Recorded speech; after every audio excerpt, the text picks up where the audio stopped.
હવે વાત કરીશું તે સ્થિતિ બાદ ઊભા થઈ રહેલ સવાલની, એટલે કે હિન્દુઓને બાંગ્લાદેશમાં કોણ આપશે રક્ષણ?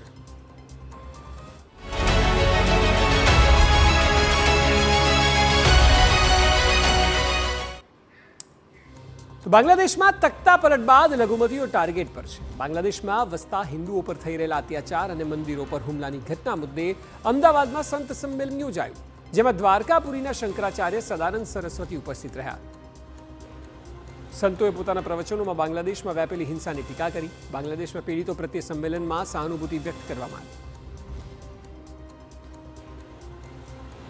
આ સંમેલનમાં તમામ સંપ્રદાયના વડાઓ અને સાધુઓ ઉપસ્થિત રહ્યા।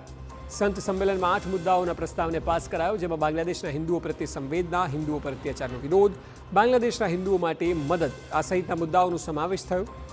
બાંગ્લાદેશની ઘટનાને વખોડતા શંકરાચાર્યએ કહ્યું કે બાંગ્લાદેશમાં જે થઈ રહ્યું છે તેનો વિરોધ કરીએ છીએ। આવી ઘટનાના વિરોધ નહીં કરીએ તો વિશ્વમાં બીજે પણ હિન્દુઓ પર અત્યાચાર થશે। શંકરાચાર્ય હિન્દુઓને એક થવા હાકલ કરી।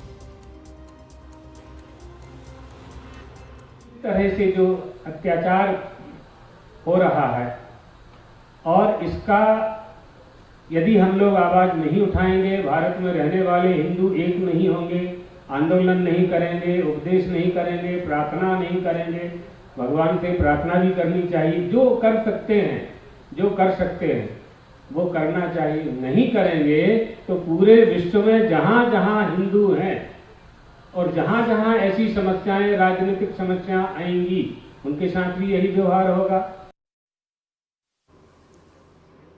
तो बांग्लादेशની ઘટના મુદ્દે મુક્તાનંદ બાપુએ કહ્યું કે હિન્દુઓ પર અમાનવીય અત્યાચાર થઈ રહ્યા છે, ત્યારે માનવ અધિકારના નામે બૂમો પાડતા લોકો કેમ શાંત છે?